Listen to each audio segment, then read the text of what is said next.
Tabor College women's and men's senior basketball players, senior cheerleaders, and senior athletic training majors at the conclusion of this game.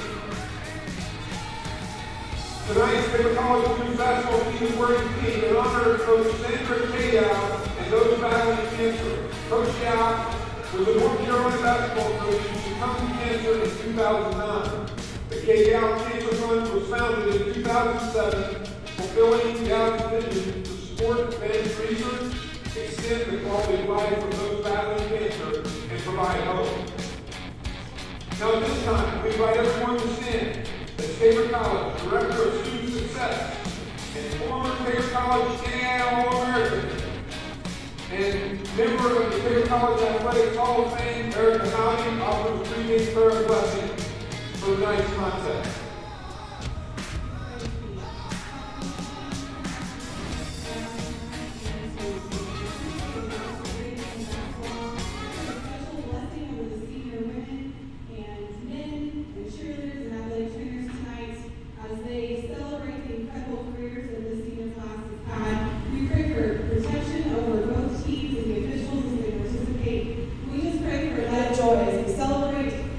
Watch and participate in this great game. It's in your name, Jesus, that we pray and we offer up all these things. Amen. Now at this time, please remain standing and face the flag at the west end of the gymnasium as Ben Winners honors America with the singing of our national anthem. Ben is the nephew of Dr. Carol Hunt, Tabor College Associate Athletic Director.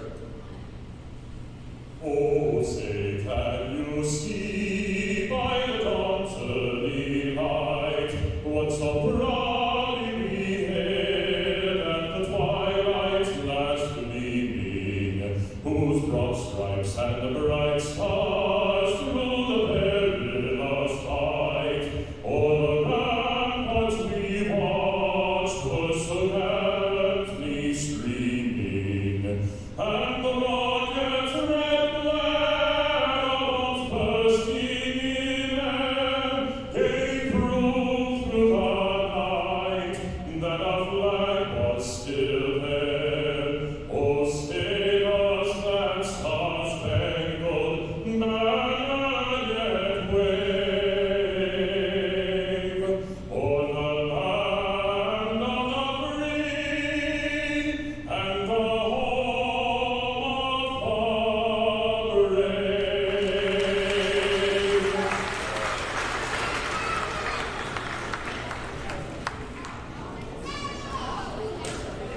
Kansas Collegiate Athletic Conference and the NAIA are committed to maintaining the true spirit of competition in athletics.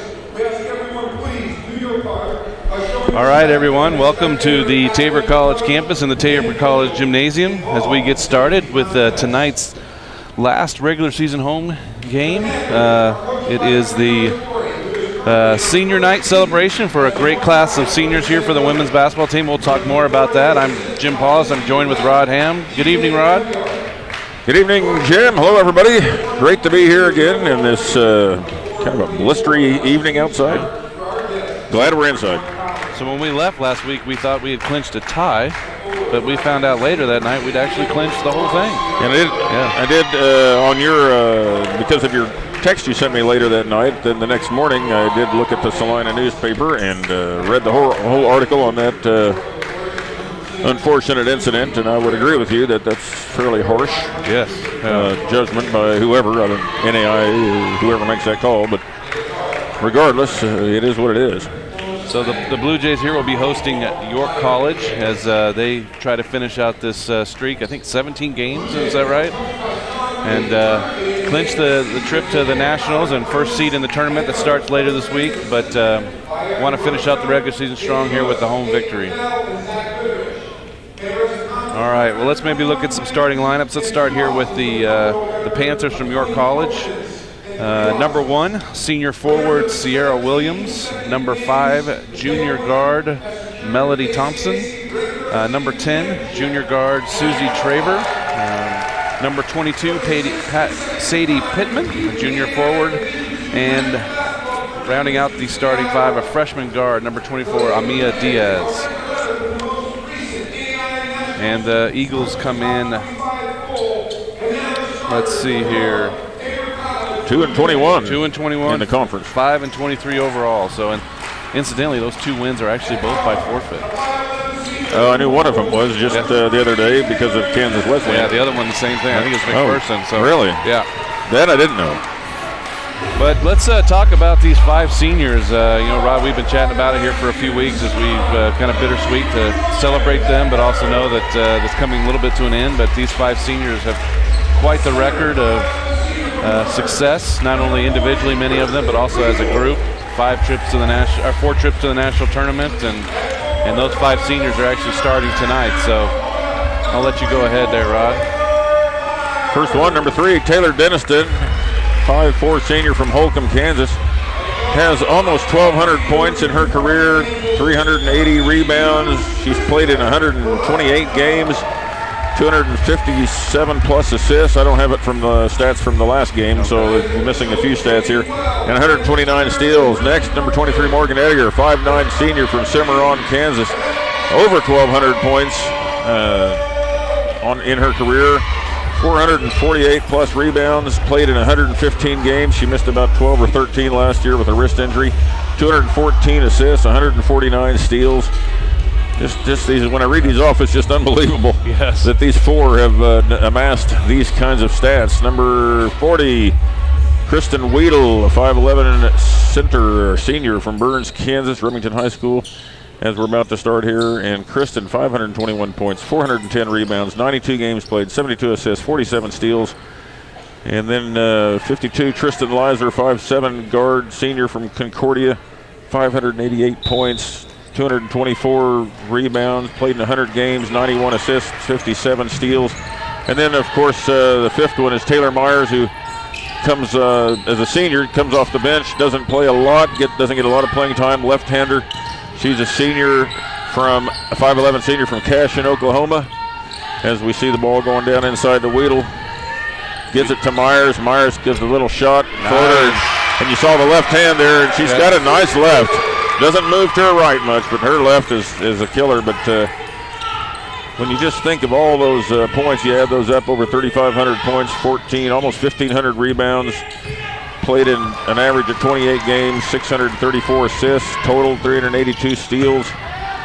Boy, I tell you what, Tabor's got a lot.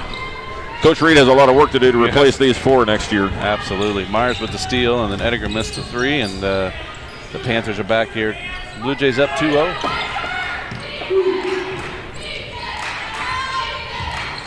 Good defense by the Blue Jays. Myers gets her hand on the ball. Denniston up the court quickly, gets it to Myers. Myers hits a little floater. It's a little long, but she got the bounce. Myers on the board for 4 points. Nobody else has scored. This is going to make it the Taylor Myers night here. We'll take it. That's right. Williams has it. Williams takes the long 2. That's off. And Myers with the rebound. Williams does lead the Panthers in scoring. Williams at 10.7 a game. Dennison looks into Weedle. Weedle has in the post. Dribbles across the lane. Kicks back out to Myers, out to Edgar. Shot clock at 15. Cross court to Leisler. She gets a screen. Goes baseline all the way to the rim and scores. And I don't want to call a game already, but it just looks like the Blue Jays are clicking and the Panthers are not. So you're thinking early on. It's a better start than earlier this week? If you weren't with us, Blue Jays scored a season low 11 in the first half. Able to get the victory, but not a great start. Here, a lot different. Edgar takes it, gets fouled. She'll shoot 2. Foul on number 5, Thompson. Thompson, junior guard from Westminster, California, by way of Fullerton College. That start the other night was it was just weird. Yeah, I heard later on that one of the referees said late in the game that the halftime speech pumped him up. Because he, I'm sure they could hear it in there. Yeah. Our accommodations for officials haven't changed in 50 years, and so if you've ever been in a locker room as a former player, you would know what that means. In and out for the Panthers. A good-looking shot there by number 24, Diaz. Blue Jays 8-0 start this game. Ediger has it. He takes a screen from Myers. Kicks it over to Weedle. Myers deep. She's fouled by Williams.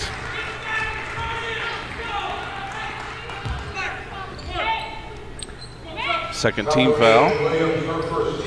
Subs coming in for the Blue Jays. Burns comes in for Weedle. Turner for Myers. Wiebe for Denniston.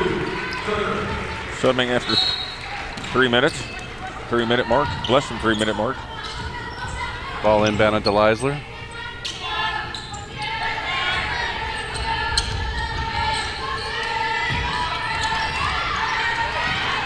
Panthers cranking up their defense a little bit here now after going down 0-8. Burns top of the key off to Ediger, down low to Turner. Kicks it over to Burns. Burns to Leisler, shot clock at 10. Wide open three, in and out. And rebound Thompson for the Panthers. Thompson brings the ball up for the Panthers. Off to Diaz. Diaz looking to Williams down low, turns her down, gets it to Pittman, who takes the 10-footer, 15-footer, and it's good. Panthers are on the board.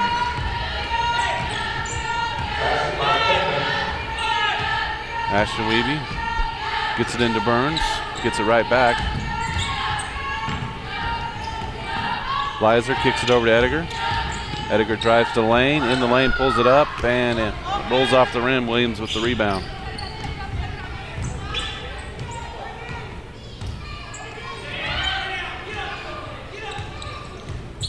Thompson gets it to the backdoor cut there by Ball's kicked to the corner. Picked up. Three-pointer is long, and Ashton Wiebe with the rebound. Sammy Joe Peterson at the scorer's table, set to check in, and the next dead ball. Cross court to Turner. Turner goes up, kicks it back out to Ediger. 16 on the shot clock. Down low to Burns. Burns out to Ediger, wide open for the three. That's good. That's going to be good. That's Graver leaves her wide open. That's a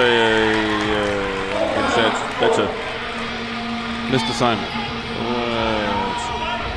Crucial missed assignment. Yes, I would think so. When you know your shooters.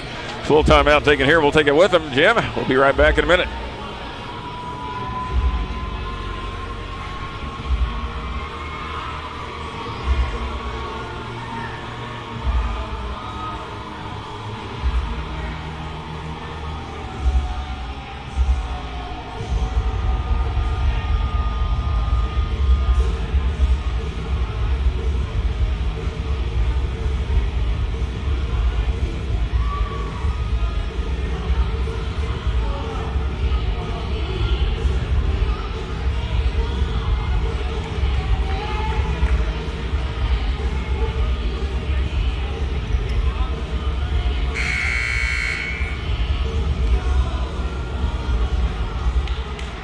Ladies and gentlemen, the Tabor College J Shop opens at 5:30 p.m. This evening and will remain open until the end of the halftime of the men's game.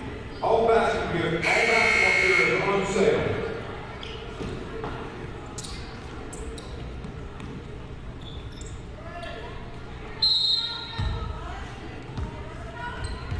All right, we're back here. 11-2 Blue Jays. Nice start for the Blue Jays on senior night. 5:30 left here in this first quarter. Timeout here by the Panthers, and we get going again. We had some subs come in. Schofield has the ball. Schofield gets it, kicks it back out to Thompson.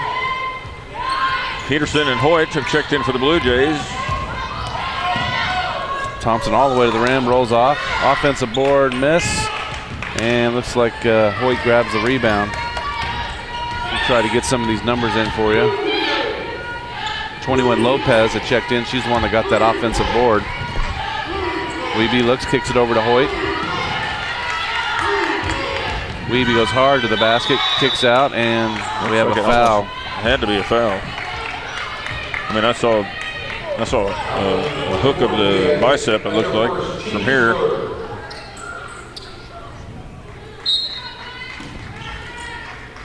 Blue Jays will inbound here, fresh 30-second shot clock. Peterson on a curl cut, goes all the way, gets the ball block, foul called. So that'll be the 4th team foul already on the Panthers. Sammy Joe will shoot 2. Foul on Alina Russell, a freshman guard from San Antonio, Texas.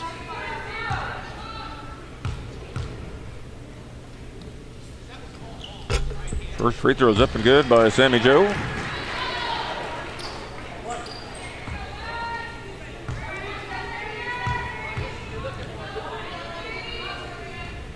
And the second one rolls in. Pretty good crowd tonight. The students are kind of trickling in a little bit here as we speak with coming out of the cafeteria, I'm assuming. Yes. The cafeteria opens at 5, so priorities. Gotta eat. Trying to get it into the post to Schofield. She faces up, goes baseline, gets it across. And Diaz all the way to the bucket and able to put the ball up for and good for Panthers. 13-4 Blue Jays. Hoyt gets the screen. Misses the pass there to Burns on the roll. And that ball will be turned over to the Panthers. Traver steps back, checks back in for the Panthers. Diaz goes out. 13-4, 4 minutes left in this game. First quarter.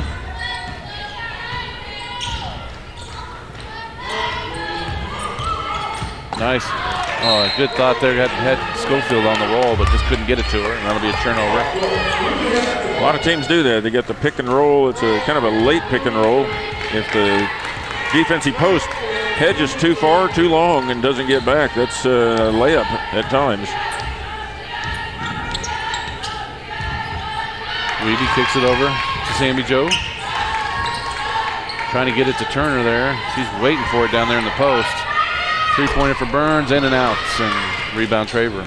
That ball was halfway down. I was watching that thing, and it's like it hit something and popped back out. Last couple times, Turner's had deep post position. Just haven't been able to get the ball to her.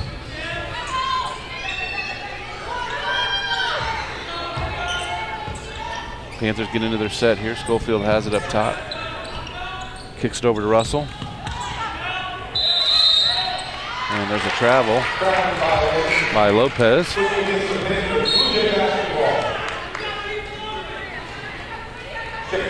Williams checks back in for the Panthers along with 22, Pittman. Blue Jays wearing their pinks again tonight. Yeah. 2 times this week. Yeah. Got some pink in the crowd there, some families. Yeah. Weedle back in, gets it to Denniston. She will take the 3. That's off. Rebound Traver. A step back 3 by Denniston. Just barely wide. Blue Jays hit a little bit of a lull here. Turner, handed off to the wrong person, but she will keep possession. She thought that was her teammate to the right behind her. Looks like the Big 12 got a little clogged more at the top there today. Yeah, KU is ahead by almost 30 on West Virginia, and that one's probably over by now. K-State lost Oh, man. to Iowa State. All right, Panthers get the turnover quickly down, but turned over again to Weedle. Blue Jays quickly back. Oh, nice. Sammy Joe trailing, but unable to lay it up, and it looks like it'll be to the Panthers.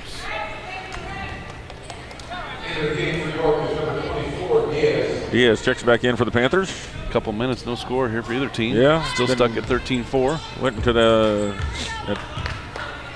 4-minute mark. We went to a lull. It's been at least 2 minutes since we've scored, if not more.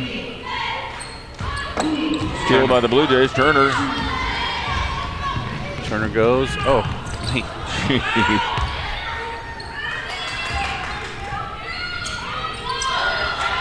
ball's tipped and picked off there by Pittman. Takes the easy pass.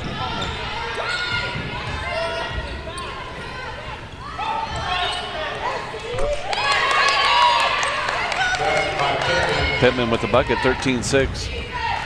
7-point lead here, 1:30 left in this first quarter. Blue Jays looked like they were really going to put a big number up here in the first quarter and haven't scored for at least 5 minutes, if not more. Several missed threes. Hoyt with another one there.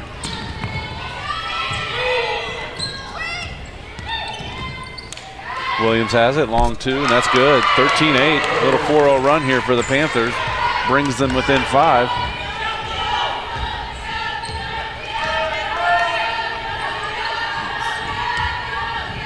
Blue Jays 1 for 5 behind the arc. Turner has it. Takes a screen from Weedle, goes. She's fouled, and she'll shoot 2. Pretty good defense there by the New York Panthers. Unhappy with the call. Maybe they should be.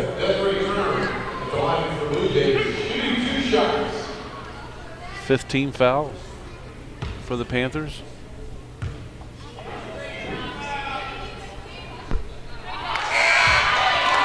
Leiser will check back in. Free throw. Peterson. Free throw no good there. So the game started out, I don't know, really it started out good for the Blue Jays. Yeah. Stealing balls on one end, converting on the other, and then just went into kind of a funk here for the last 5 minutes. Seems like there's a lid on the basket all of a sudden. And with that, Turner misses both free throws. Diaz gets it at top of the key, gets called for a travel. So 40 seconds, 10-second differential here. 2 for 1. That's usually not. You have to go quick. That's usually not going to happen. Yeah. That would have had to been a really quick shot. Heiser pull up 2, good. Breaks the drought there for the Blue Jays, 15-8. See if the Panthers hold for their last shot here as they are down 7. Thompson has it up top, Dennison. Defending her, gets it into Pittman. Thompson gets it back, long 2, and in and out. Turner gets it. Some time here for the Blue Jays. 5 seconds. She's got time if she just pulls up now. Turner gets it up, and that'll be short. So after the first quarter, Blue Jays 15-8 over the Panthers. We'll take a break, and we'll get, well, I didn't miss that. I didn't see it either. Oh my goodness, I guess there was a foul on that. I did not see that. I thought there was kind of an out of control kind of play. I didn't see the shot. I mean, I didn't see the foul. First free throw is good for Desiree Turner. Second one in and out. And so I'm correct, it's 16-8. All right. I guess we'll take the break now. Take the break now and come back in a minute. John Jay's is student run and they serve a wide range of drinks including lattes, blended creations, flavored lemonade, hot chocolate, and teas. Their regular hours are Sunday through Thursday from 8 to 11 p.m. Tabor fans, be sure and check out the exciting new Tabor College Athletic Hall of Fame display that's on the south wall of the foyer. The display features pictures and write-ups on all of the current 46 Athletic Hall of Fame inductees.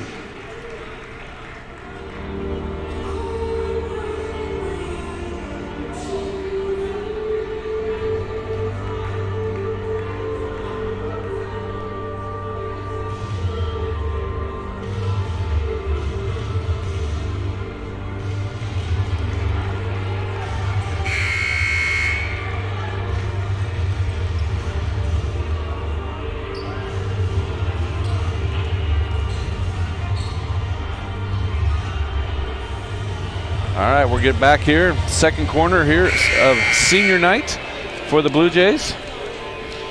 And believe we will be, if I heard correctly, Rod, Thursday night we will start the conference tournament hosting Avila here Thursday night. So, and hopefully with the win there, Saturday, a week from tonight, semifinals. Hopefully we come out and play like we did in the second half against Avila the other night, not the first half. Panthers will check in here. For the Blue Jays, it is Leisler, Pettiger, Burns, Weedle, and where did I leave out? Denniston.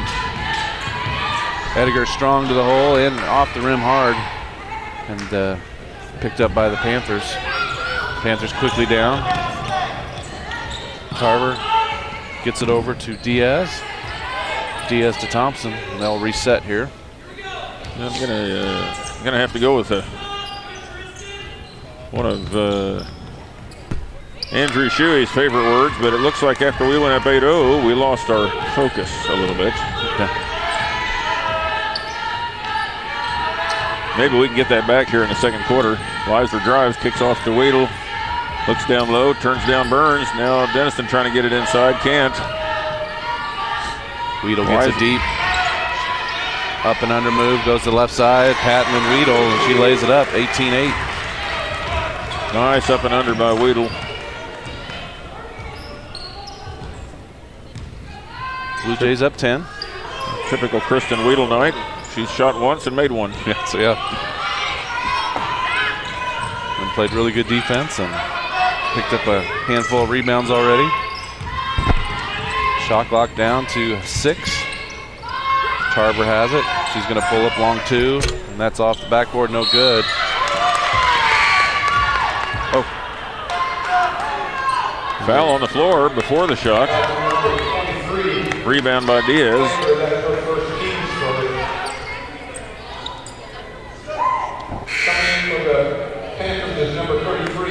First foul on Ediger, first team foul. The Panthers will inbound it underneath their basket. Schofield in and out. Burns gets the rebound. She swings it over. Dennison will bring it up. I don't know if you noticed, but the York Panthers roster goes San Diego, California, Westminster, California, Portland, Oregon, Kansas, Spain, Oklahoma, Wyoming, Texas. I mean, it's just no Nebraska. Yeah. And Ediger lays it up and gets an and one. And it's not that it's just not Nebraska. It's mainly from people from the girls are from a long ways away. Foul on Lopez. Ediger will try to finish off the 3-point play here. And that's good. I suppose when the GPAC's done recruiting in Nebraska, there's nobody left. Yeah. Well, it is Omaha's a pretty big city, though. Kansas, the same issues. Yeah. Lots of schools, lots of junior colleges. Yeah, exactly. But we do have quite a few Kansas girls. We do. 3 of the 5 seniors, is that right? 4 of the 5. Yeah. Denniston, Ediger from Western Kansas. Weedle from 30 miles or less away. Where's Liza from? Concordia. Oh, that's right. 3.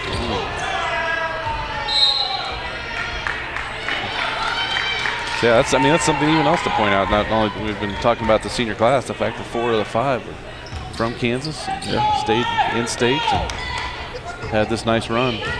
21-8. Panthers bring it up here. 7:20 left in the second quarter. Thompson crosses over, pulls up, lays it off the backboard. Nice shot there by the junior guard, Melody Thompson. 21-10.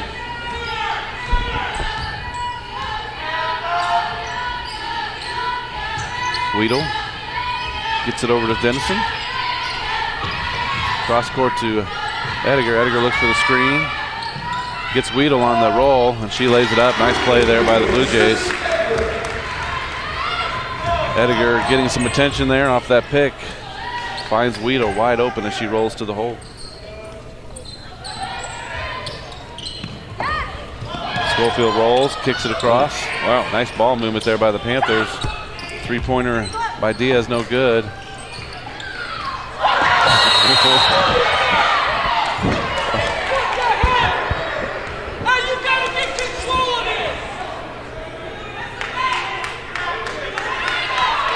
I think they did. I think they did. I think they did, yeah. I think that's what that's called. Yeah. Let's look at the play here.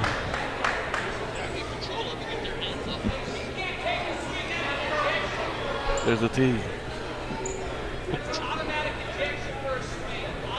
Okay, let's talk about the game there.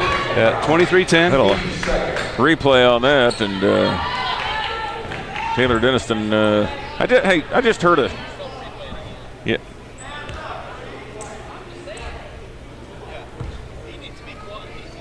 So I just heard something tonight. I was watching a show on the, let's see, what was it? It's called Love and Basketball or something like that. And we had a lot of former great basketball players and some current basketball players on and interviewing them and talking to them. And Walt Frazier, this is somebody you wouldn't remember, former New York Knicks. I don't know if you would remember that name. Well, I didn't watch him live, but I know who he is. Walt Clyde Frazier said that there was a coach that finally explained to him, because he said he was a hothead early in his career, and he said he had a coach explain to him, don't lose your head, your brain's inside there. So that might be a good quote for this incident we just saw on the court here. So both free don't throws lose your head, your brain's inside there. So it's good, wise advice. Yeah. So anyway, we're back in the action here. No harm, no foul. Well, a couple free throws. Panthers knock those in. They have the ball back, and they hit a three. It's 23-15. Russell with the three for the Panthers.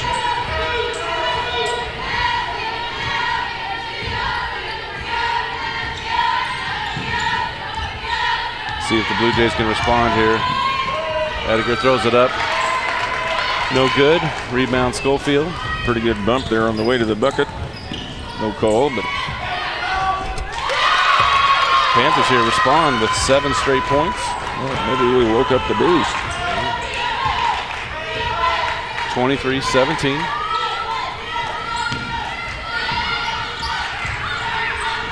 Turner swings it over to Leisler. Gets it into Burns. Oh my. Ball's turned over to Schofield. So when I talked about that 8-0 run, I said Blue Jays are clicking, hitting on all cylinders, and then all of a sudden we not clicking. Fouled the spark plug. Yeah, that's right. Yeah. Schofield has it. Panthers trying to increase their 7-0 lead. Or should be a travel. Yeah, 7-0 streak here. Run. So that's a travel. Pittman checks in. Sammy Joe Peterson and Ashton Weeby check in. York has some pretty good size on the team with Pittman at 5'11", Diaz at 5'10".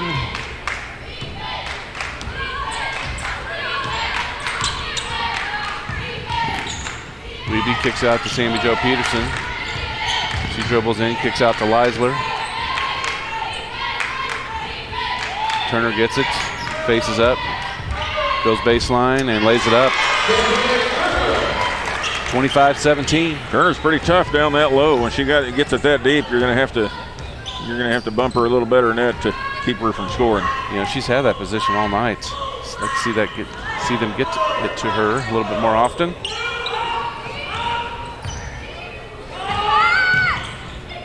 Pittman, long two, no good. Turner with the rebound. She hands it off to Weeby. And Blue Jays up 8 with the ball. Quickly down. Sammy Joe turns down the wide open three. Gets it to Burns. Sammy Joe won't turn that one around. A three-pointer. She wanted to use a little clock before she took that wide open three. We got a timeout now by York. A 30 will stay right here. 28-17. So Sammy Joe Peterson giving the Blue Jays a little bit bigger spread there.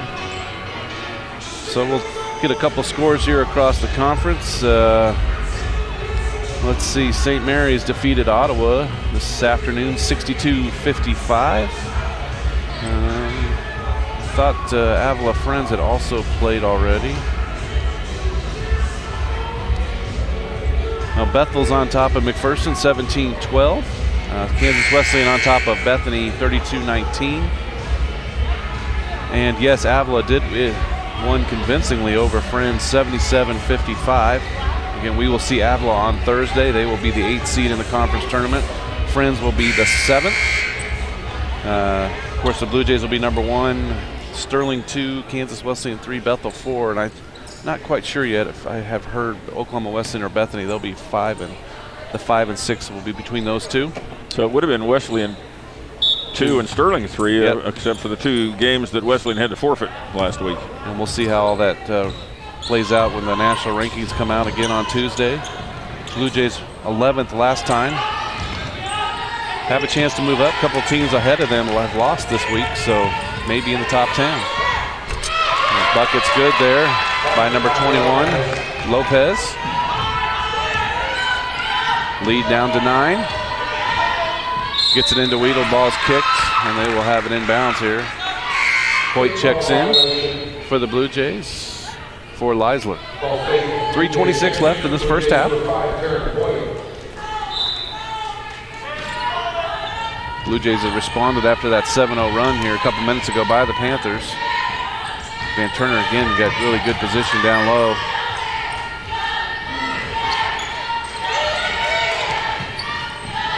Hoyt open for 3, off front rim. Sammy Joe fighting for the rebound. It's going to be a jump ball. Stay with Tabor. That's the other thing on this Love and Basketball show I was watching. They said that when a post player makes the defensive player disappear in a post, that's when you make the pass. Yeah. Thought that was interesting. Which is kind of what Turner's doing down low. She's trying to make the defensive player disappear. Sammy Joe shot just off the mark. Lopez with the rebound. Thompson has it. Panthers get set here. 1-4 set by the Panthers. Get it off to the wing. Down low to Pittman. Turnaround jumper is good. Nice look. Good turnaround jump shot by Sadie Pittman, a junior from Eudora, Kansas. And the lead's down to 7. Turner looks over, gets it to Weedle.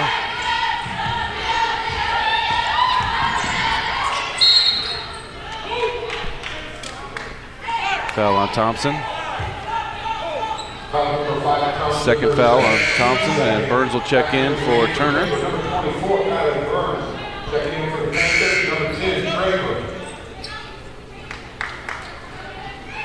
A little surprised the way we started out with Taylor Myers in the game and an 8-0 run. I'm a little surprised she hasn't come back in to some degree. I'm curious also about that, just their post rotation, if Leisler might play some more 4 like she did last year. Oh, nice catch there by Weeby. Weeby was headed back door, and then now she drives, can't get the ball off her hip there for quite a while. Puts it up a little too hard off the backboard. So Panthers down 7, trying to cut deeper into that lead. Pittman has it, kicks it back out. Harris with the ball now and over the corner. Ball's passed over everybody. Pass to Reed. And Blue Jays will have it on the turnover. See if they can get this up, maybe up above, get that to double digits here before the half, as we're just under 2 minutes.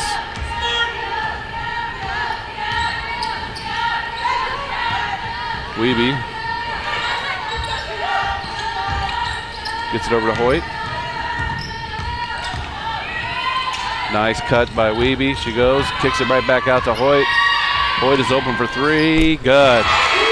Didn't know she was going to take it, but she got her feet set and able to shoot it, and it leads up to 10. She gets her feet set. She's from the top of the key. She's pretty deadly. Yep, that's a good spot for her. Schofield has it, kicks it over back to Diaz. Shot clock at 15. Good defense here by the Blue Jays. 3-pointer is short, and Weeby will grab it and dribble it up and see what she does here. Stops.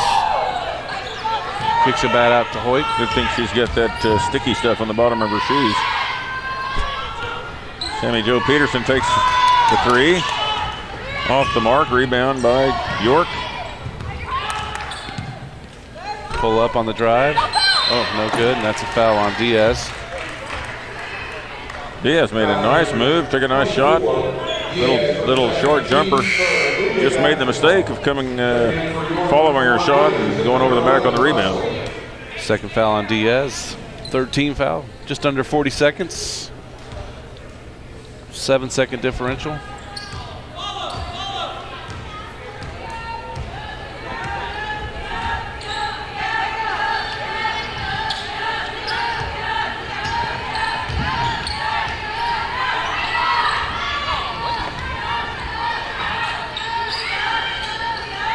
Sammy Joe looking for a pick. Kristen Whittle obliges. Nice pass. Sammy Joe to Burns. 7 seconds here. Diaz scoops across the lane and no good. Gets a rolling rebound and no good on the follow, and that'll be the first half. Offense had some spurts and able to take in a 12-point lead into half, 33-21. We will take a 10-12 minute break here and come back with some halftime stats.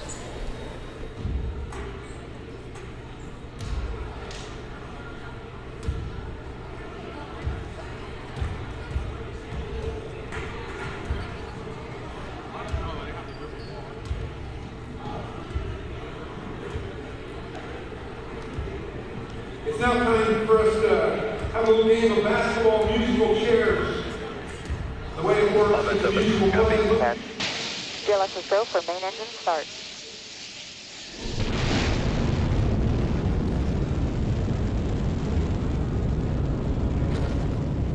I am an explorer. As a kid, I remember looking up at the stars and just dreaming about what it could be like to explore. One of the things that inspired me was my dad had some friends that were in science. One particular friend was on the design team for the cockpit of the space shuttle. It was that involvement and my love of space and exploration that really got me thinking about what I wanted to do with my career. I grew up knowing about Tabor and even visiting there. I really do think that exploration might have been instilled in my core as a kid, but Tabor opened up the door of exploration. I do believe college was a time where who I am emerged. If I look at what college did for me, I became who I am. I don't know if there was a set time when I said, I'm going to be an engineer. It kind of evolved. My first NASA Space Telescope job was with the Spitzer Space Telescope. I led the integration of the instruments. The next mission that I was privileged to be a part of is the mission that was kind of the pinnacle of exploration, and that is the Kepler mission. Kepler, which is a mission named for Johannes Kepler, was designed and envisioned by NASA to look for Earth-sized planets that would exist around sun-like stars outside of our solar system. How do you look for planets around other stars that are 3,000 light years away? We created a very sensitive light meter to measure the light from over 170,000 stars and then be able to detect when that light would dim infinitesimally because of a planet circling in front of that light. It's a very, very sensitive light meter that is staring at one area of space and it can't blink. It can't miss that transit or that planet coming in front of that light. My work on Kepler was to lead an engineering team. For this mission, there was 3 basic parts or major subsystems. One was the photometer or the instrument itself. The other was the spacecraft. And then there was the avionics that controlled both. And that was the part that I led. It's a $45 million piece of the overall mission. Tabor allowed me to have a lot of experiences that are life-defining experience. And I think that's what a liberal arts college allows you to do. A lot that I learned about leadership during my time at Tabor are life lessons for what I'm doing today. I was in the office when first light came through. When the image came back, it really was a mosaic of the entire field of view for Kepler, and it came back with millions of stars. It was really good affirmation that we'd built the instrument that could do the job. What motivated me with Kepler and space exploration in general is a desire on my part to learn more about what God created. I do believe that God created an amazing universe, and we are only scratching the surface of understanding it. And so when I'm privileged to be a part of a mission that helps answer one of those questions about our universe, I just think it's just one more piece of the puzzle that God allowed me to be a part of, and it reinforces how amazing this world is and how amazing our God is. We know now that it's more common than not to have planets around other stars. Before Kepler went up, the existence of Earth-sized planets around sun-like stars was unknown. Not only are planets common around other stars, but multi-planet systems are common. And we know this now because of Kepler. It's changing history books, and to be a part of a mission that is rewriting the history books is quite a privilege. It's the goal of every explorer. I'm Bryce Unruh, and this is my story.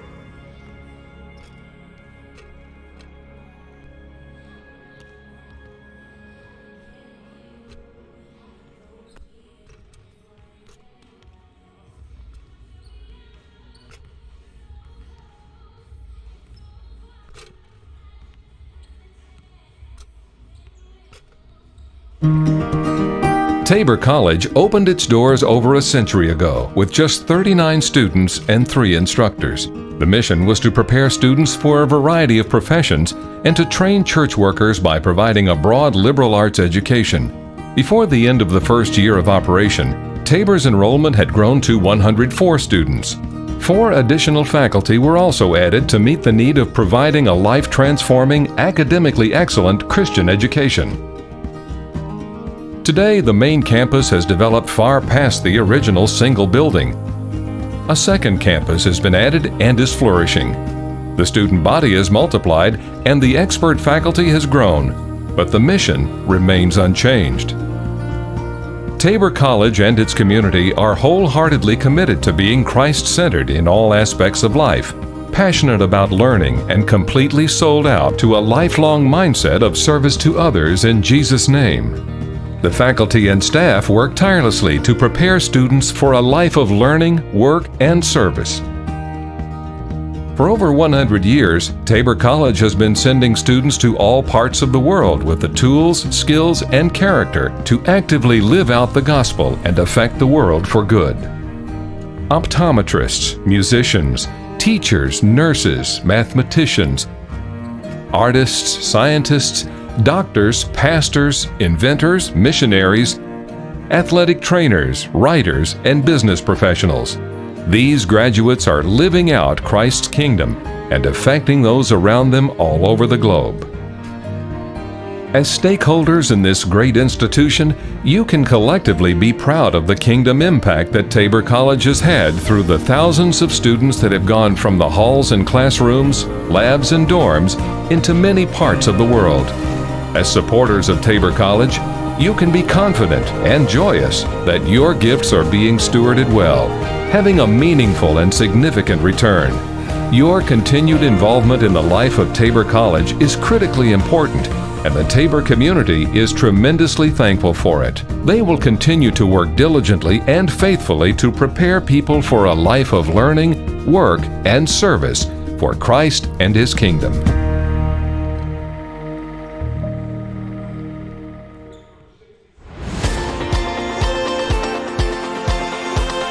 PCW's MBA program is set up on a 2-year time frame. The courses are 8-week online courses. And so it allows me the flexibility of working a full-time job, hopefully becoming a parent during that time, and to be able to still maintain getting my degree to advance me in my career. They're taking one course at a time, and that allows them to focus fully on that one course and that content, and then move on to the next. They have things that they do throughout the week. They'll have discussion posts that they're doing. They'll have assignments they're doing. Some of the discussion posts are due midweek, and most of their assignments are due Sunday evening. As we're learning about business and fitting in our future as entrepreneurs and businessmen and women, we also think about the Christian principles that we would need to apply. What's unique about Tabor is that they integrate a spiritual aspect in asking spiritual discussions and pairing that with the curriculum. Having us think outside of the box, not just focusing on business and being a leader, but how can we be Christian leaders?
We're back here for some first half statistics, and just to start with the visiting team, the York Panthers.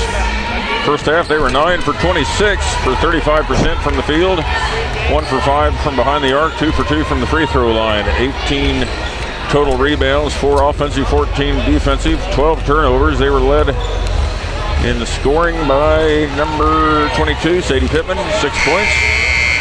And then followed by Melody Thompson with 4, Amaya Diaz with 4, Alina Russell with 3, Sierra Williams with 2, and Maria Lopez with 2. On the other side of the ledger for the Blue Jays, 12 for 27 from the field, 44%, 3 for 11 from behind the arc for 27%, and 6 for 9 from the free throw line.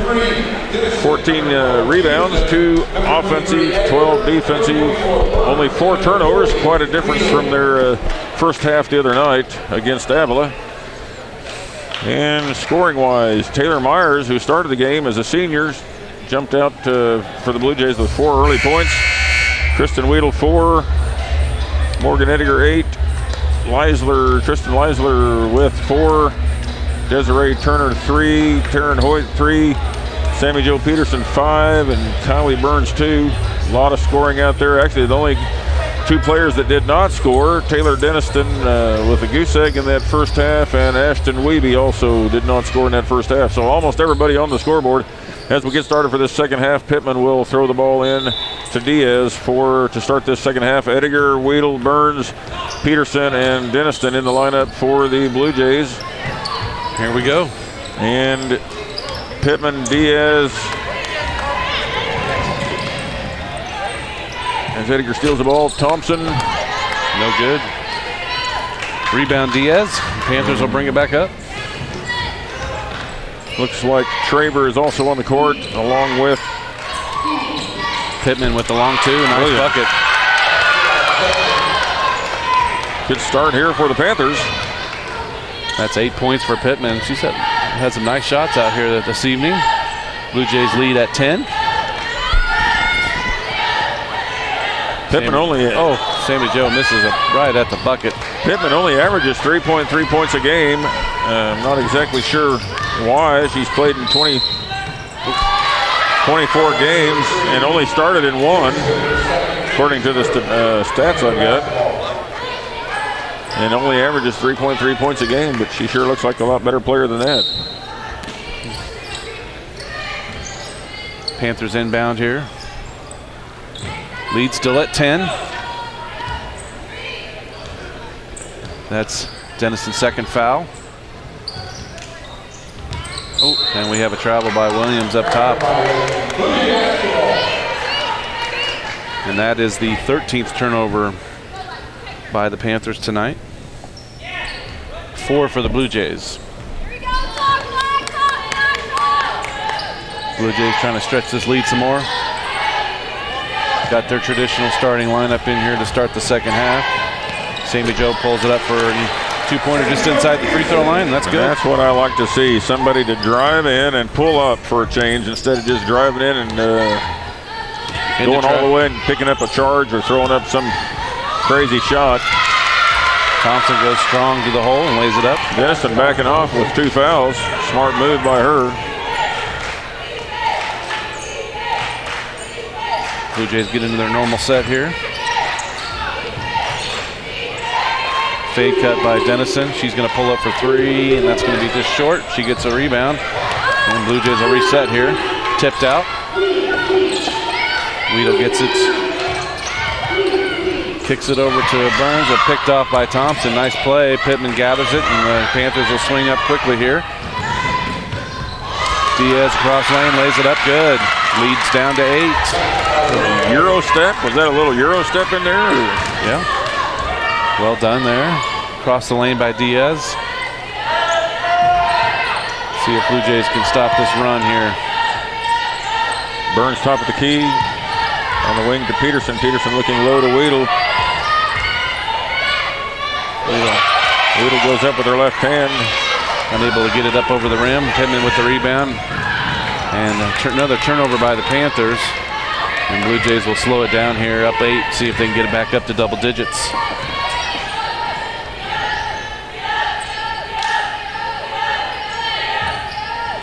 Ediger takes the screen. Pull up 2. Front rim, rolls it over good. 10 points for Morgan Ediger here on senior night. I honestly think that's there all night. Oh, yeah. I'm not so sure. I just wouldn't do the same thing over and over. Any of our guards can make that move. Yeah, the pick and roll is wide open for that easy 2-point shot. Shot's no good. Goes out of bounds to the Blue Jays. Checking in for the Blue Jays, Ashton Wiebe, Desiree Turner, and Lily Schomburger. Checking in for the Blue Jays, number 20, Wiebe, number 32, Schomburger, number 2, Turner. Freshman from St. John's. No. Is that right? No? Oh, I'm sorry. Hoxie, that's right. Yep. One of the talented freshmen. Kicks it over to Ediger. Gets it into Weedle. Kicks it back out to Ediger. Ediger takes the screen. And she loses it. Williams picks it up.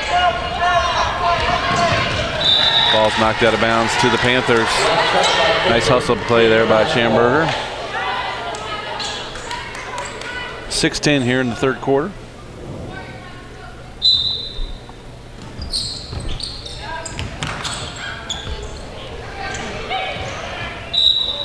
Balls to the Blue Jays. Blue Jay basketball.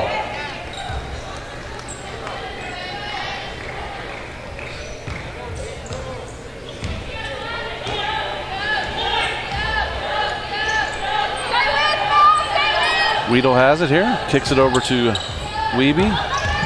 Wiebe kicks it over. Good ball moving here by the Blue Jays. Turner gets to the lane.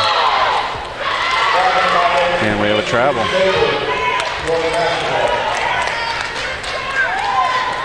Couple scores. Kansas Wesleyan's up on top of Bethany 39-27. Bethel ahead of McPherson 29-26. Those are both early in the third quarter as we are. Pull up 2 by Diaz. And we have a foul on Diaz. That'll be her third, I believe.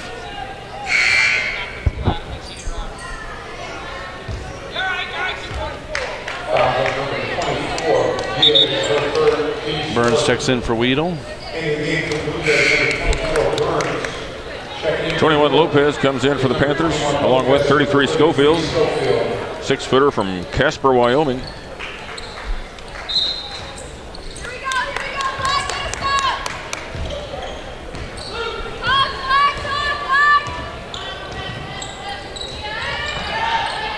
Ediger top of the key, open, turns down to 3.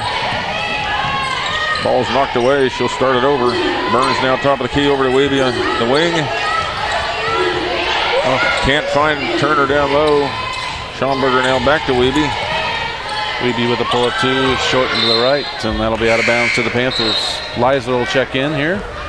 Number 52, Liza.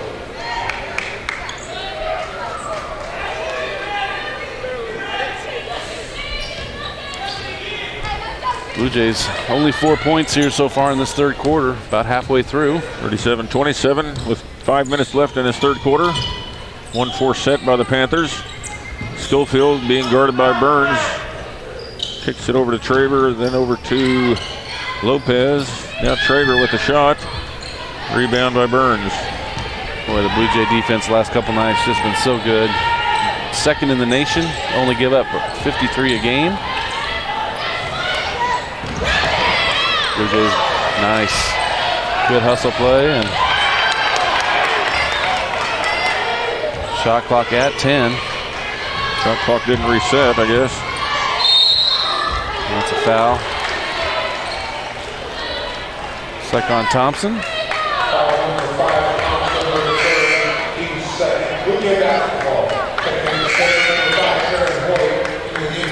Russell checks back in for the Panthers. Hoyt for the Blue Jays.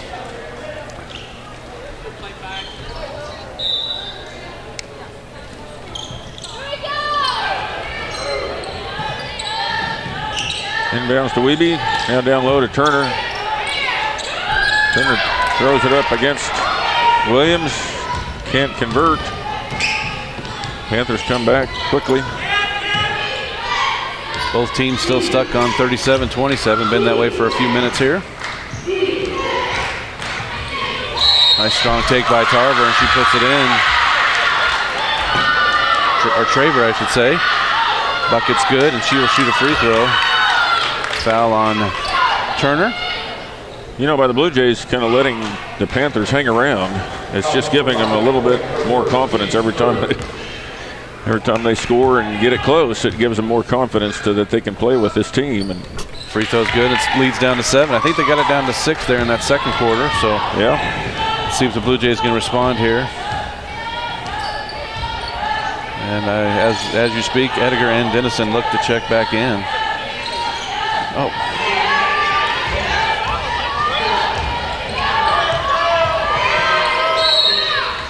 Hoyt is fouled, and that ball will be inbounded.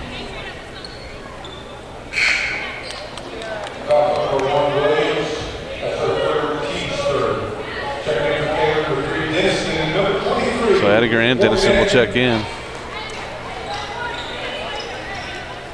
There's an interesting lineup here. 4 guards, basically, with Burns as the post. And like you said, we may see more of that now with Garcia out. Yeah, I think Leisler's played that 4 for Coach Reed before. Nice open 3, but not able to knock it down, Edgar. And the Panthers down 7, look to cutting this lead some more. Blue Jays still stuck at 37, only 4 points in this third quarter. Ball's loose, Williams picks it up, kicks it out. Nice defense there by Morgan Edgar. Williams turnaround shot, no good. Rebound Hoyt. Everything Williams did on that looked picture perfect until she shot it. She does lead them on the year, but only had 2 at the half. Dennison kicks it over to Leisler. Over to Burns. Shot clock at 10. Dennison takes the screen, pull up 2. No good. Rebound Russell. And again, the Panthers have a chance to cut in this deeper than 7. But a turnover by Lopez, and Blue Jays have it, and they'll push it back quickly here. Hoyt all the way over to Edgar, wide open. She'll take the screen. Oh, turns it over. But picked off by Dennison. No good layup, no good. This isn't really fun to watch, is it? I don't know that Lopez with the score. I don't know that Sloppy would even come close to describing it. So the lead's now 5. Timeout called by the Panthers, and it's a full timeout. So we'll take a timeout and try to regroup here along with the team and come back and see what happens during this timeout with Coach Reed and his cajoling, whatever he does to get them going. I believe you. Okay, all right.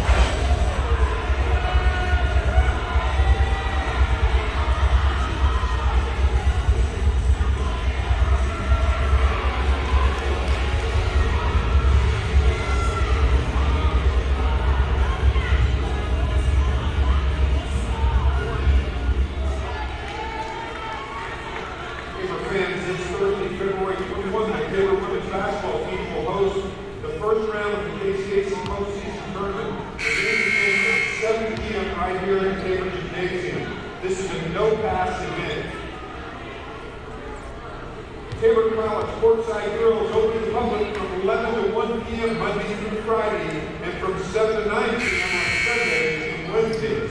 Be sure to check out their delicious menu.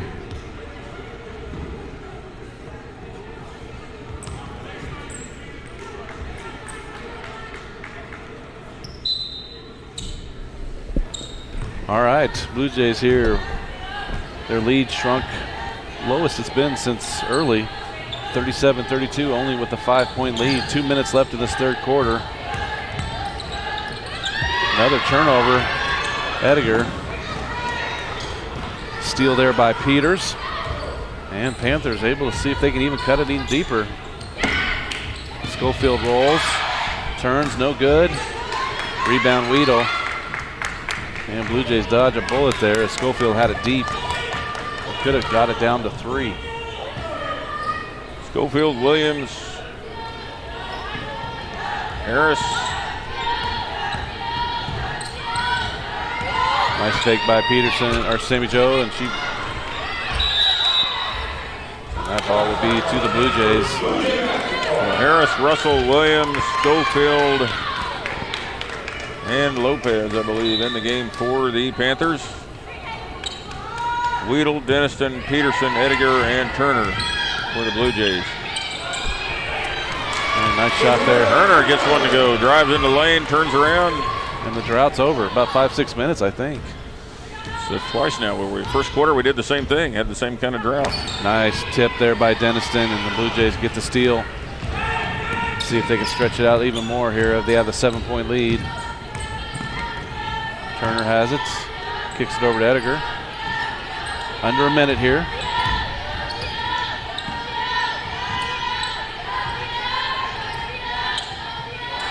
Ediger goes away from the screen, gets all the way to the bucket, lays it up, and good. 9-point lead now for the Blue Jays. Just a couple minutes ago, the Panthers could have got it down to 3, but now it's back up to 9. About a 10-second differential, but nice steal there by Turner. Gets it over to Dennison, she lays it up, and just like that, 11-point lead.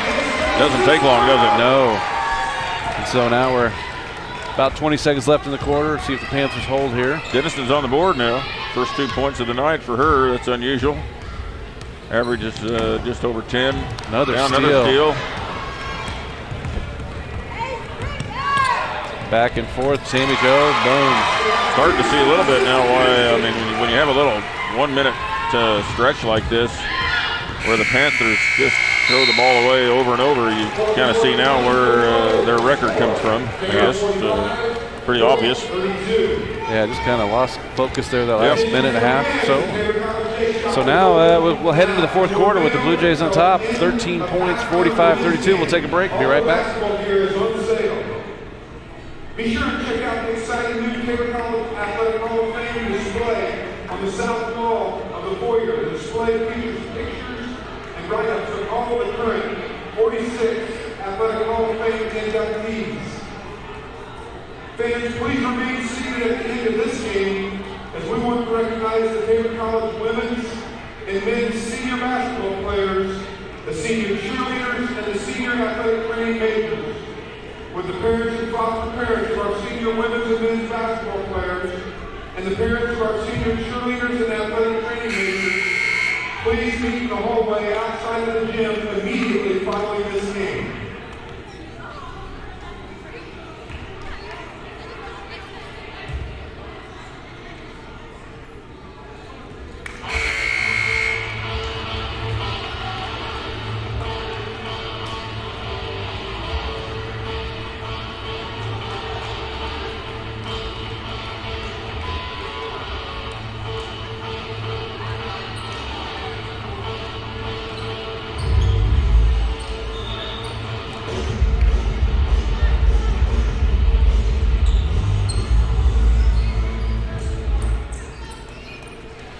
All right, fourth quarter here of senior night. Blue Jays, a little run there to end the third quarter, stretch that lead to 13. They have the ball first here. Hoyt gets the screen, gets all the way, and nice block there by Peters. Panthers will get it up here quickly. Thompson all the way to the basket, and her shot is blocked, and it goes right into her lap, and she was out of bounds, so the Blue Jays will have it. What happens when you drive into the trees? Yeah, like I said, pull up. Right in the lane. Yeah. Turner, Peterson, Weedle, Hoyt, and Denniston in the game for the Blue Jays. Schofield, Williams, Traver, Thompson, and Harris for the Panthers. Three-pointer by Sammy Jo Peterson. She's kind of got a quiet 12 tonight. Her and Ediger both with 12, I think, for the Blue Jays.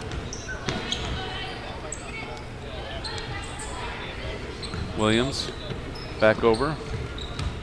Traver. Thompson has it, and they're going to reset here. About 12 on the shot clock. Goes away from the pick. Shot clock at 5 now. Williams is going to have to take a long three, and that's off the backboard. The bank is open in Hillsboro, Kansas. That's right. At 6:15 p.m. Not many places it's open. That's right. Weedle dribbles, kicks it out to Sammy Joe. Just so you know, on that three-point shot there, Williams is 2 for 16 on the year from behind the arc. Is that before or after? Before that shot. So 3 for 17 now. So she doesn't take too many threes, let's just put it that way. So Pittman will check back in for the Panthers as they will have the ball here down 13. A little pressure here by the Blue Jays. Only one senior that I can see on the Panther roster. Lots of juniors.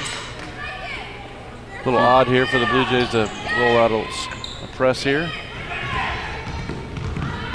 Getting ready for the postseason, maybe? Yeah, could be. Fourth quarter, 48-35 Blue Jays, 8-10 left in this contest. Williams going to take another three. That first one is so good. This one a little off the mark. Weedle out ahead, and she'll lay it up. How did she get down the court so fast? Was she already she outside or hadn't gotten back yet? Or I think she defended that three out here on Williams. Yeah, and just kept that's going. right. Yep. I think Williams followed her shot, and there was no one there to go back. Thompson has it here. Shot clock at 12. 1-4 set. Pittman has it. She goes. Knocked away by Peterson, and Turner gets the missed shot, and Blue Jays are quickly down. 15-point lead. And there's a block, and Blue Jays will have it out of bounds. So again, Blue Jays are number 11th in the country, and I did a little checking this afternoon, and a couple teams above them. I think 7 and 10 and 8 maybe, I forget. But I think 3 teams ahead of them have lost this week, so good chance for them to jump into the top 10 as they head into postseason.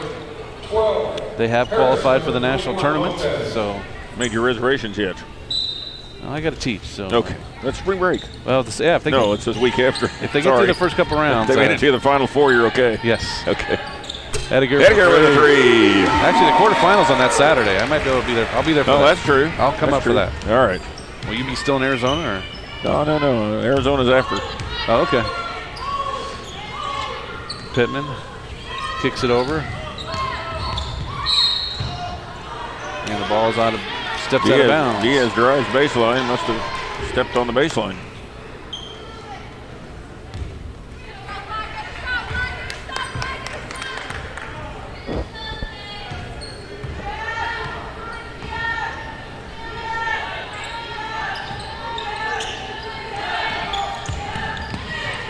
Turner unable to knock it down. Nice defense and rebound by Lopez.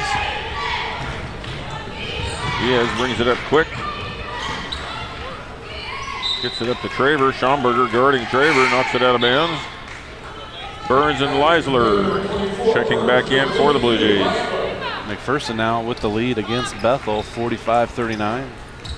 And Kansas Wesleyan's lead against Bethany has shrunk a little bit, only on top 50-45.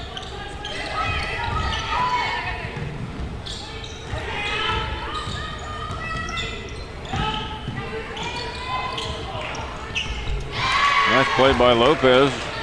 Assist by Traver. Lopez with a nice couple plays here last minute. In the game for the Blue Jays, Wiebe, Ediger, Leisler, Burns, and Schomburger.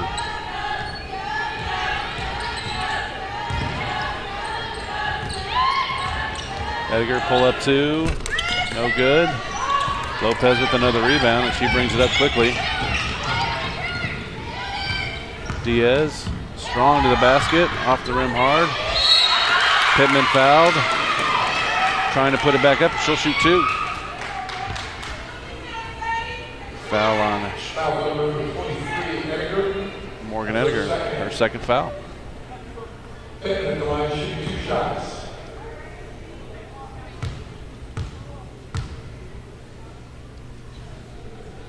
Pittman's first back rim, no good.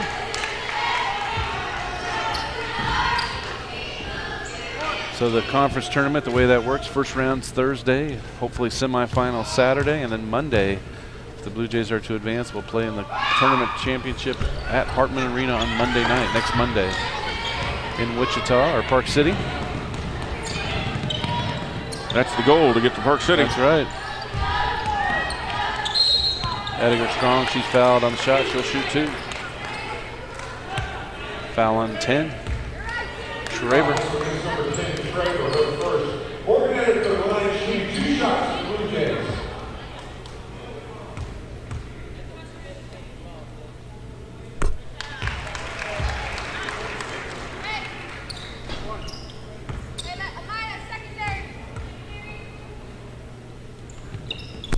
Second free throw's good. Leads up to 18.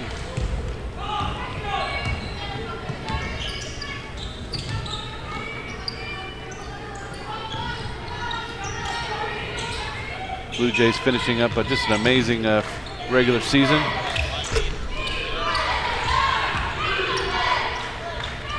Had their second loss in conference early in the conference season in November. Nice shot by Lopez, and have gone on a string of wins since then. It seems like a long time ago when we lost that game at Wichita. Huh? Yeah. 55-39 Blue Jays, 5 minutes left in this fourth quarter. Ending the regular season. Tabor College 21-2 in the conference. Weeby goes in and drives to the bucket. Her first points of the night, so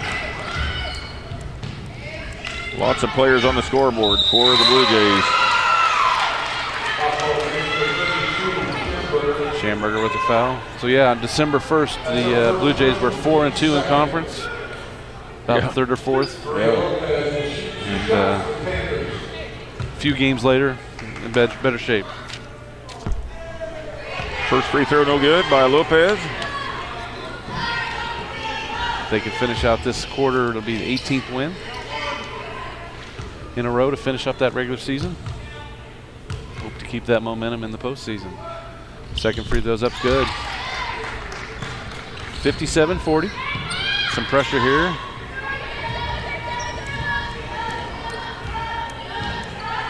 Weeby, Ediger, Leisler, Burns, and Schamberger in.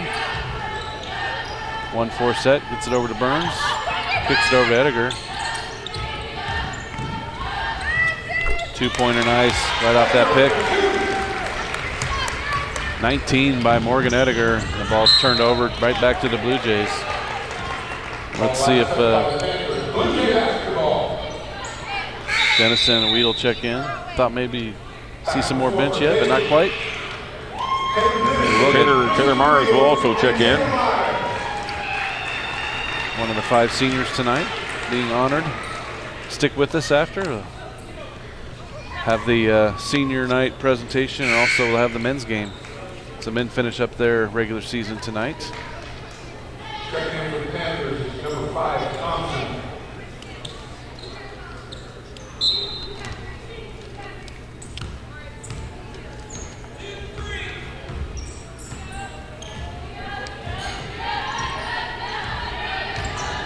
Dennison gets a couple screens, kicks it back over to Myers. Myers going to shoot 3, lefty, good. Taylor Myers, 7 points on the night. Set play, little pick and pop for Taylor Myers. How about that? Ball will go to the Blue Jays.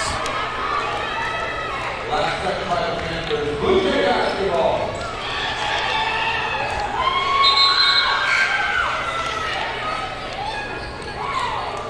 Checking in for the Panthers, A. Schofield.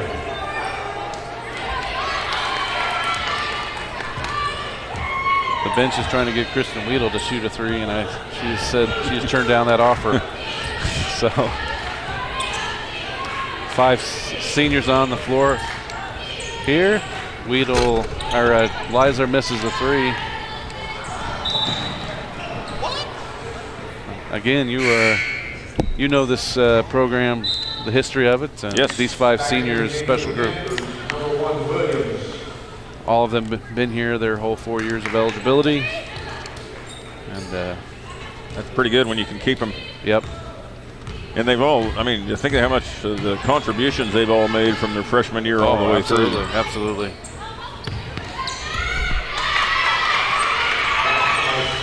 Schofield with the bucket. As you mentioned, Weedle had some early minutes each year with when she was a freshman and sophomore, as Tina Lowen finished up volleyball each year, so she was important in those early seasons, and then obviously been a very important contributor these last couple years. Diaz, she'll shoot a long 2, and that's good. 62-44. Under the 3-minute mark now. I think we'll start to see some of the seniors hopefully brought out here one at a time. If we had some kind of a rock chalk Jayhawk chant, I guess we could do that. It doesn't really fit with Blue Jay very well. No, I guess not. And Liza with a pull up 2. And here we're going to get started here. Hoyt going to take out Tristan Leisler.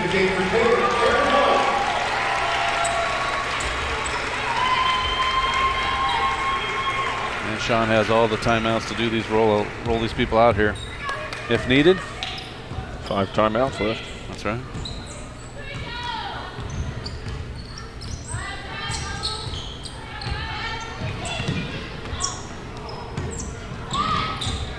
Denniston now gets a steal. He's going to go all the way. Ball just rolls off the rim. Tough night for her offensively.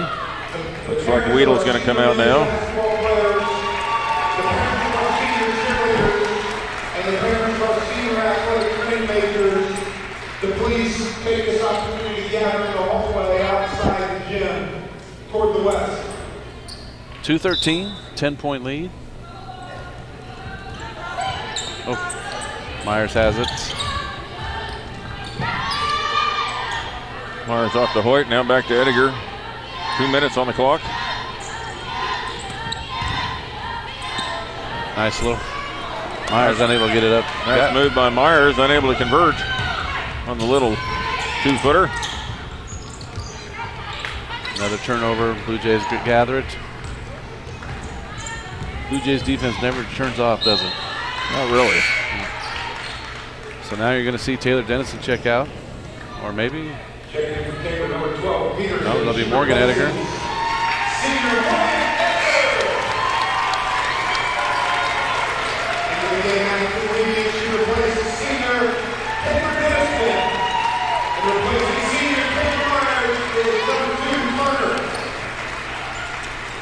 There you go. So Coach Reed pulls out his seniors here with the last 2 minutes. Weeby's going to take some time off the clock here. And foul by Diaz. With the parents of all of our senior athletes who are going to be recognized tonight, please report to the hallway west of the gymnasium to meet Carol Hunt.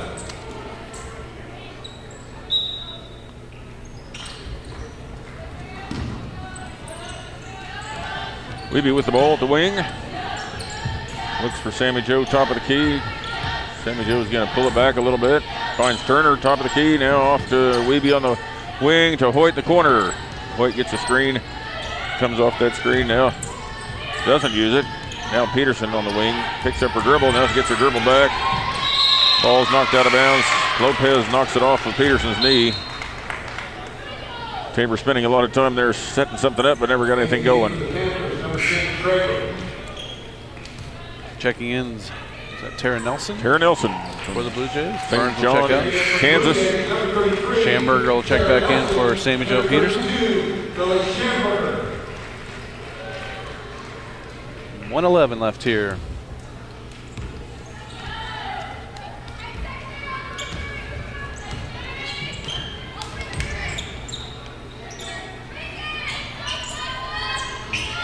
Appears the Blue Jays defense will again hold another opponent under their 53 that they average. Turner with the rebound. She dribbles it up. She will reset here, and the Blue Jays will take a few more seconds off. Turner all by herself kicks it across to Schamberger to Nelson. Down low to Turner again. She kicks it out to Weeby. Shot clock at 10. Hoyt has the shot. Long three, and it's good. 67-44.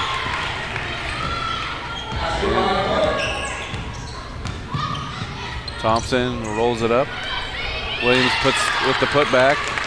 And I'm sure the Blue Jays here will dribble it out as we're under 20 seconds to go. 67-46. Wasn't always pretty, but the Blue Jays did take command there towards the end of that third quarter. Yep, first time they played this year. Tabor at York. Tabor won 71-40, now 67-46 will be the final score. As the Tabor College women go to 22-2 on the year. 2 of those losses in the conference, like you said, early the first round of round robin play in the conference. 1 other loss. College of Ozarks, is that right? I think College of the Ozarks early on in the year, and that's a team that they could run into at national tournament. They're number 5, I believe. So, so the Blue Jays finish up the regular season with 18 straight wins. So they'll go in with into the tournament with a lot of momentum. A lot of momentum, and the tournament, as you know, anything can happen. That's right. Number 1 seed Virginia in the NCAA March Madness last year getting knocked off, and so we'll hope that Tabor has some time now till Thursday to kind of get a little bit of break, a little time off, not too much time off, I guess, but have a little few days off and get ready for Avila again, because Avila really came out fired up against us in that first half.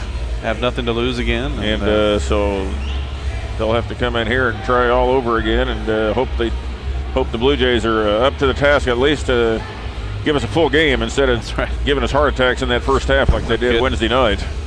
And of course the rankings, you might keep an eye on the Tabor College athletic webpage and Twitter and all that. The NAI regular season, the end of the regular season poll will come out on Tuesday, usually around 4 o'clock. And hopefully, as you said, the Blue Jays should move into the top 10. And as long as they can stay in that area, that's really getting one of those that second or third seed, not different than getting that 4th seed. So. And that's what makes the tournament so important. You think, it'd be easy to think, well, let's not worry about the tournament. We've got our bid to the national tournament. Let's not worry about the KCAC postseason. But it means so much to the rankings going in to the national tournament and what your seed is and who you'll play first round. Yeah, I don't think people realize how important that is, and that draw at the national tournament is huge. Yeah, if you're in that 4th or 5th seed instead of a 3 seed, you could run into one of the top 4 teams second round, and so staying where they're at right now is so important. And so this conference tournament will be important. Alrighty, well, again, the Blue Jays with a commanding victory. We're going to take a break here. You might keep an eye on the video. I think they're going to show some of the senior night group, and we will also stay with us for the men's game, which will be in about 20 minutes. 3 KCAC tournament championships, and these seniors will be making their 4th consecutive trip to the NAI National Tournament. They reached the Elite 8 in 2015-16. During the past 4 years, Tabor has a combined overall record of 98 wins and 32 losses. That's a 75% winning percentage, and they have a KCAC record of 71 wins against 17 losses, and that's an 81% winning percentage. Our first senior is Taylor Myers from Cashian, Oklahoma. Taylor has been a member of the Lady Blue Jay basketball program for 4 years and will be a 2-year letter winner. Coach Reed had this to say about Taylor. Taylor has given so much to our program during her 4-year career. She has been a tremendous leader in our program, especially spiritually. Taylor has organized and planned life groups, freshman recruit day, and other team events. It has been a joy to watch Taylor grow as a person and as a player during her time here at Tabor. Taylor has had a positive impact on her teammates during her tenure, and we know she will go on to do great things following graduation. Prior to tonight's game, Taylor had played in 32 varsity contests. Myers has scored 59 points during her career and added a 3-point basket. I might include that tonight.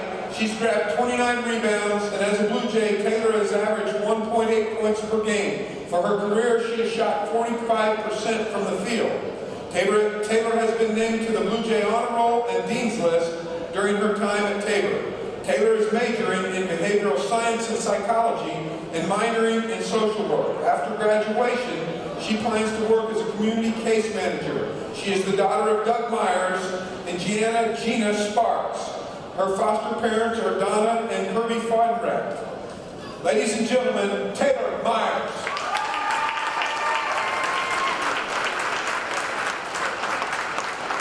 Our next senior is Kristen Weedle. Kristen is from Burns, Kansas. Kristen will be a 4-year letter winner for the women's basketball program following her graduation from Frederick Remington High School. Coach Reed had this to say: Kristen's commitment to the Tabor College women's basketball program for the past 4 years has been consistent and admirable. Early in her career, Kristen played behind some very talented posts, but she did not let that discourage her, and she continued to work hard.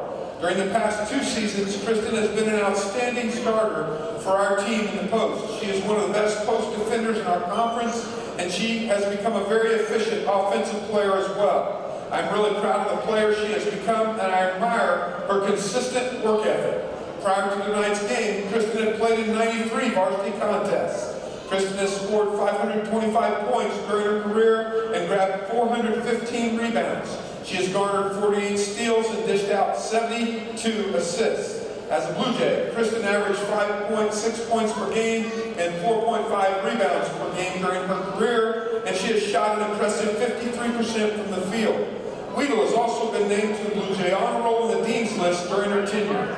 Kristen was selected as an NAIA All-American Scholar Athlete a year ago and will likely repeat that honor this year. Kristen is majoring in studio art, and she minors in psychology. She is the daughter of Gary and Sharon Weedle. Her foster parents are Donna and Kirby Feinrecht, and following graduation, she will be looking for employment. Ladies and gentlemen, Kristen Weedle.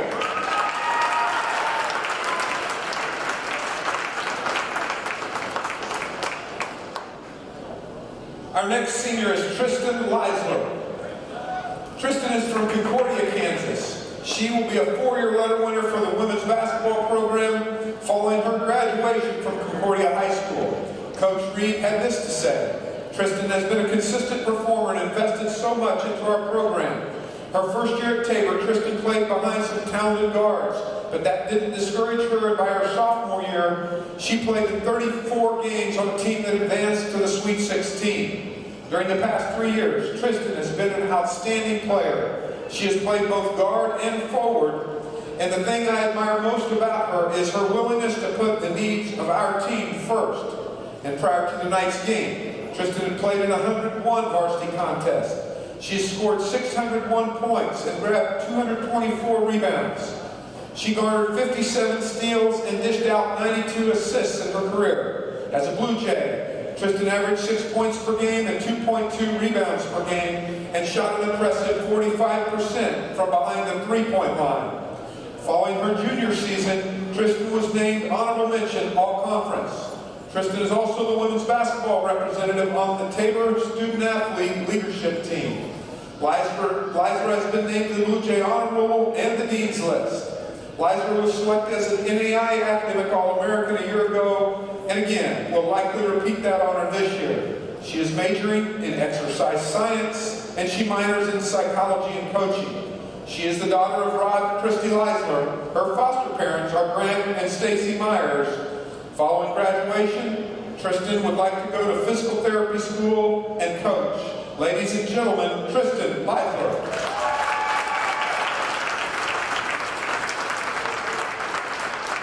Our next senior is Taylor Denniston.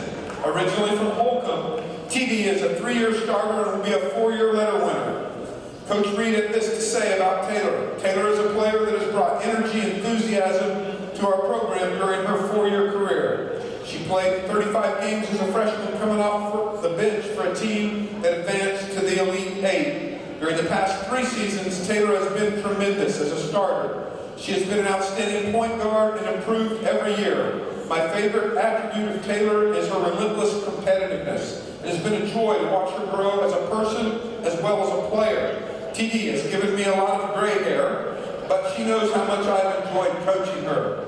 Prior to tonight's game, Taylor had played in 128 varsity contests. TD has scored 1,172 points during her career. She has grabbed 380 rebounds, garnered 130 steals, and dished out 257 assists. She has averaged 9.2 points per game and 3 rebounds per game and has shot 38% from behind the three-point arc. Taylor has received many basketball honors at Tabor. Some of those include second team all-conference, honorable mention all-conference, and the all-freshman team. She is majoring in sports management. She is the daughter of Chad and Amanda Denniston, and her foster parents are Dave and Joanne Lowen. Following graduation, Taylor would like to find a job that pays well so she can enjoy life. Ladies and gentlemen, Taylor Denniston.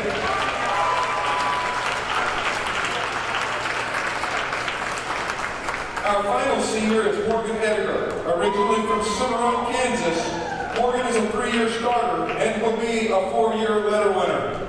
Coach Reed had this to say: Morgan has been an outstanding scorer and contributor to our program. She played in 36 games as a freshman, coming off the bench for a team that advanced to the Elite Eight. During the past 3 years, Morgan's been an amazing starter in our program. She has been an extraordinary shooting guard and improved every year. My favorite attribute of Morgan is her desire to win. She puts the needs of the team above her own personal desires. Morgan is a great teammate, and I have really enjoyed watching her grow as a person and a player. Thank you, Morgan, for your hard work and dedication. Prior to tonight's game, Morgan had played in 116 varsity contests for Tabor. She has scored 1,230 points. She has grabbed 451 rebounds and garnered 152 steals, along with dishing out 216 assists. Morgan has averaged 10.6 points per game and 3.9 rebounds per game during her career, while shooting 35% from behind the three-point line. Morgan is another player who has received many basketball honors. She was third team all-conference as a junior, third team all-conference as a sophomore, and she was the KCAC Freshman of the Year. She was also on the KCAC All-Freshman team. Edgar has been named to the Blue Jay Honor Roll and the Dean's List. She was selected as an NAI Academic All-American a year ago and will likely repeat that honor this year. Morgan is majoring in communications and minoring in coaching. She is the daughter of David and Michelle Edgar. Her foster parents are Andy and Carrie Shuey, and following graduation, Morgan would like to become a graduate assistant for a collegiate women's basketball program and eventually coach at the college level. Ladies and gentlemen, Morgan Edgar. Thanks again to these 5 seniors and their dedication to the Tabor College women's basketball program. May God richly bless your pursuits and efforts as you seek to serve Him in the next chapter of your life.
The next group we would like to recognize are the senior basketball players on our men's basketball team.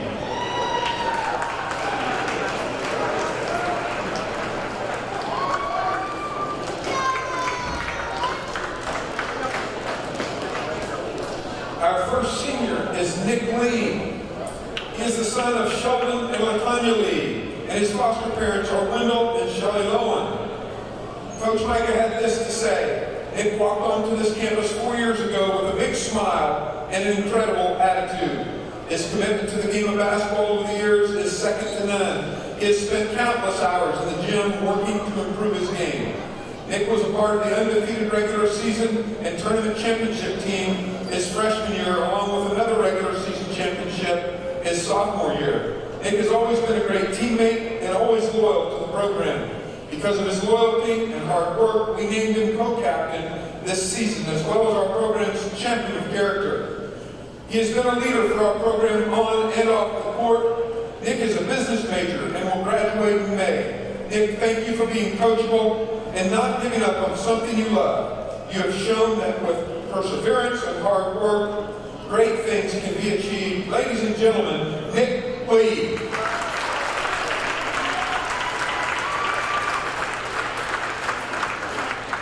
Our next senior is DeAndre Cutler. DeAndre is the son of Quayla Caldwell and the late John Cutler. His foster parents are Wendell and Shelley Lowen. Coach Ratzlaff had this to say: DeAndre has been here at Tabor for 4 years. His freshman year, DeAndre was a part of the undefeated regular season tournament championship team, as well as the regular season championship and national tournament Elite Eight run his sophomore year. DeAndre's soft-spoken and competitive attitude have been a joy to coach over the years. His commitment and loyalty to our program, along with being a great teammate, gave us no choice but to make him a co-captain for this year's team. This year we also chose DeAndre as our student-athlete leadership team committee member who represents our men's basketball program across campus. DeAndre, thank you for your hard work and positive attitude over the years. DeAndre is a communications major and will graduate in May. Ladies and gentlemen, DeAndre Cutler.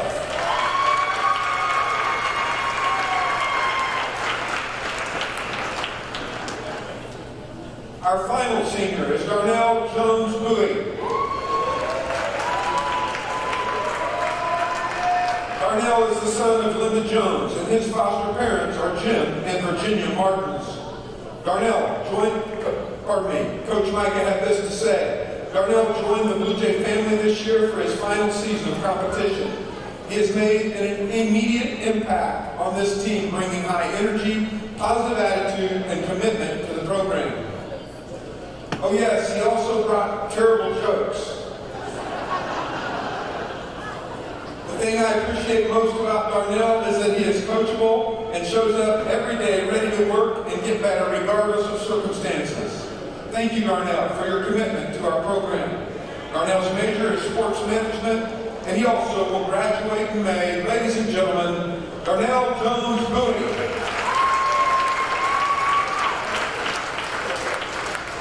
Thank you to the senior members of our men's basketball program.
The next group of seniors we would like to recognize are from our cheer squad.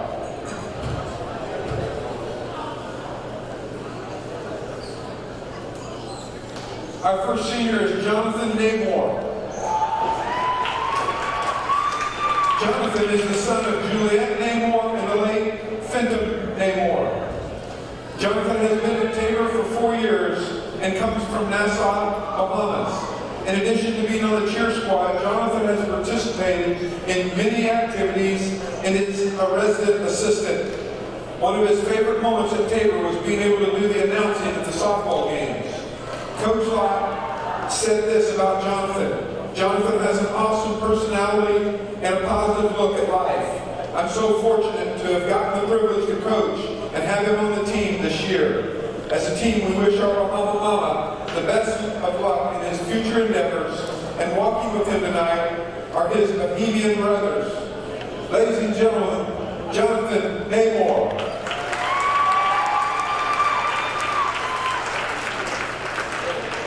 Our other senior is Sierra Lyons. Sierra is the daughter of Sheila Harrell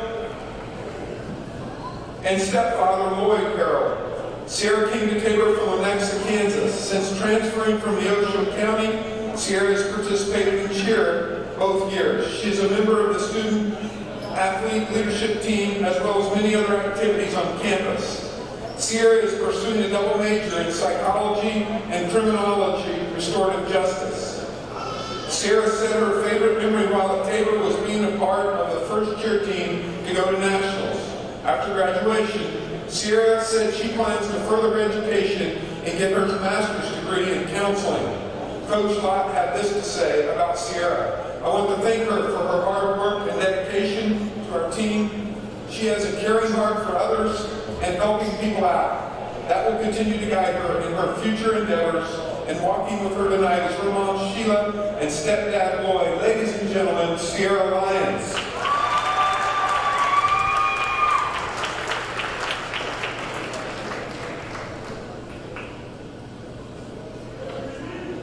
Thank you to the senior members of our cheer squad.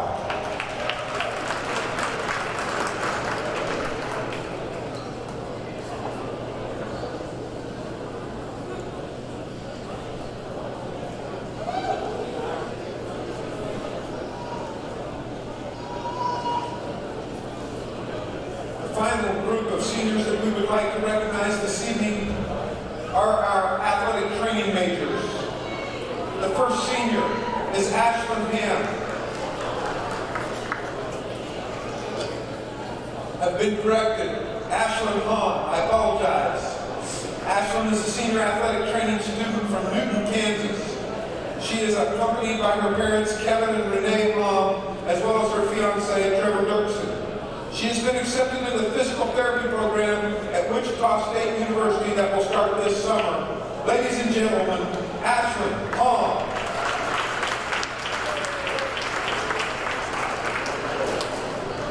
Our second senior is Ruby Ann Fines.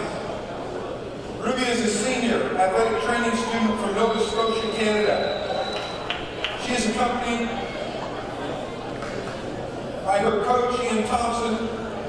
She was also a four-year medal winner on the Tabor women's soccer team. She's applied to Dalhousie University to the physical therapy program in Canada. Ladies and gentlemen, Ruby Ann Fine.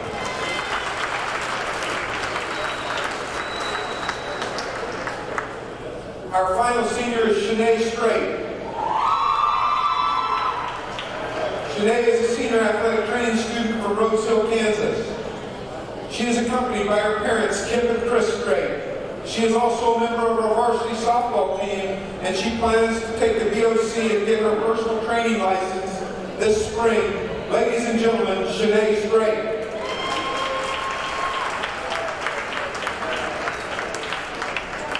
Thank you to our senior athletic training majors.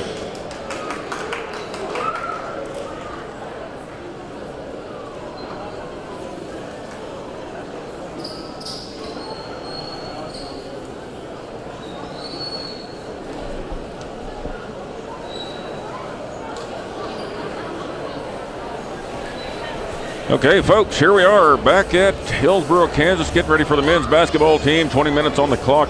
20 minutes. While we wait for the teams to warm up, finishing up some senior night festivities here, honoring our seniors from the women's basketball, men's basketball, cheer, and athletic training. I'm here with Kenny Johnson for the KJ postgame show. Last one of the regular season. We'll be back here Thursday night, where the women will take on Avila again. We just played them. We just played them about 3 days ago. 3 days ago. And we're gonna play them again. And I predict we'll beat them by 10 points this time. I hope you're right. I hope we beat them by 10 points in the first half and 10 points in the second half. Yeah. For 20 points. Yeah. Before you did the scoring, I got some basketball scores. Basketball scores from around the country. Give them to me, KJ. Okay. I would tell you beat West Virginia 78-47 today. Woo, man, that's a blowout. And the Cyclones beat K-State 78-64. And then in baseball, Wichita State leading Grand Canyon after 5 innings, 7-1. 7-1. I hope they're playing in Arizona and not in Wichita. In Arizona. Okay. I'd like to be there right now with them. And they play Stanford later tonight. Would you like to be there in Arizona right now? Yes, I will. Sure would. I'm not really fond of this cold, snowy weather. Are you? Yeah. And Tabor won tonight 67-46. 67-46 over the York Panthers. York Panthers. Here is Rod with the scoring recap. Here we go for a little scoring. The Panthers were 20 for 50 from the field, 2 for 8 from behind the arc, 4 for 7 from the free throw line, and they had nobody in double figures. And Maria Lopez led them with 9. Amaya Diaz with 8, Pittman with 8, Williams 7, Thompson 6, and so a few other players got on the scoreboard as well. But pretty balanced attack, just not enough scoring for the Panthers when you're going up against the number 2 defense in the country at the NAI Division II level. Tabor, on the other hand, shot 26 for 59 from the field. That's a little over 44%. Compared to York's 40%, 7 for 20 from behind the arc. Tabor took 20 shots from behind the arc. Yeah, they did. Converted on 7, 35% from behind the arc, 73% free throws, 8 for 11 from the line. And once again, led in scoring. Morgan Edgar with kind of a quiet 19. 19. And then Sammy Joe Peterson was next with 12. So those are the only 2 players for the Blue Jays in double figures. Every other player got on the board tonight, including Taylor Myers, her senior night, scored 7 points tonight. 7 points. Weedle with 6. Denniston only 2. That's way below her scoring average. Yes, it is. She's about a 10 or 11 points a game player. Weisler 6, Turner 5, Hoyt 6, Weeby and Burns 2 apiece. So anyway, pretty balanced. Somewhat balanced attack there after the 2 girls that are in double figures. So we're going to sign off and let the guys take over here. And who do take over for us? These studs behind us here. What's his name? Charles Beal. We got Charles Beal behind us. I don't know who else. Is back there. But anyway, we're going to sign off. We're going to sign off until Thursday night. And we see you Thursday night. Thursday night. Join us live and in person. All right, thank you, Kenny Johnson. And folks, we'll see you Thursday night.